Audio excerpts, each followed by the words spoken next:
Presidente, Sr. Ministro. O Sr. Ministro naturalmente não respondeu, como era previsível, a que solução é que apresenta para as longas carreiras contributivas que vêm aqui vedado, os trabalhadores que têm longas carreiras contributivas vêm aqui vedado uma hipótese que tinham de se poder reformar com a penalização que a lei previa, ou usando as bonificações da sua acrescida carreira contributiva, isto é, pessoas que começaram a trabalhar aos 14, 15 anos, têm que trabalhar 45 ou 50 anos sem nenhum aumento da sua reforma, e é isso que esta medida também traz. Também não deu nenhuma resposta ao problema daqueles que tomaram decisões com as suas entidades empregadoras recentemente, com o pressuposto de que poderiam ter acesso a esta reforma antecipada e que agora não têm nenhuma solução para o seu problema, porque contaram com um mecanismo que existia e que de um dia para o outro deixou de existir. E essa é uma resposta que gostaríamos muito que o Sr. Ministro pudesse dar a essas pessoas, porque elas merecem que essa situação seja esclarecida. Esta medida, diz o Sr. Ministro, que vai poupar 450 milhões de euros. Penso que foi esse o valor que apresentou.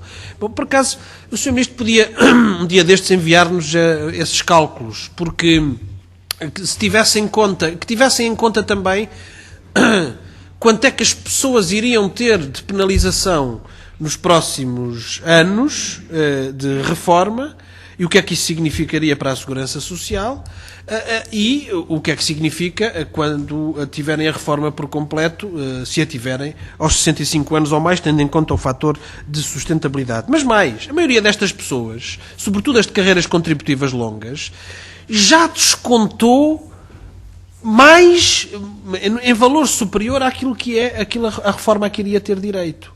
Portanto, têm esse direito, devem poder aceder a essa reforma, contribuíram a vida toda para ela e agora ficam numa situação bastante complicada. Bom, o Sr. Ministro fala muito no apoio, no papel da Segurança Social nesta conjuntura, na recuperação de dívidas. Eu queria dizer que eu não consigo compreender como é que, com um Ministério que tem a sua situação em relação às estruturas e aos trabalhadores completamente degradada por causa das políticas que têm sido seguidas na administração pública, é um dos Ministérios onde mais se sente a dificuldade criada pela política restritiva em matéria de contratações na administração pública, e as pessoas sabem bem que cada vez que precisam de se dirigir a um serviço para resolver um problema, às vezes nem sequer um problema da sua responsabilidade, têm as maiores dificuldades em conseguir resolvê-lo.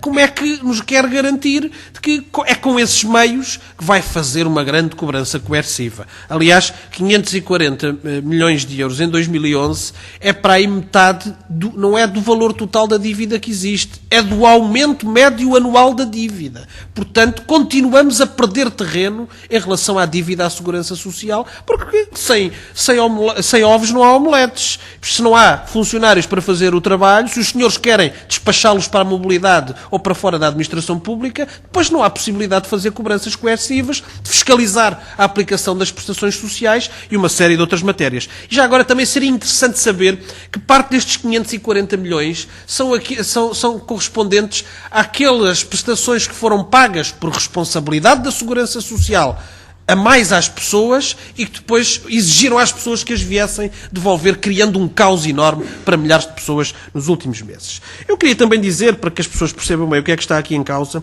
eu já não vou falar do BPN, mas o aval que o Estado deu ao BPP e que foi concretizado, isto é, o Estado teve que pagar, porque depois o banco não cumpriu os seus compromissos, foi de 450 milhões de euros.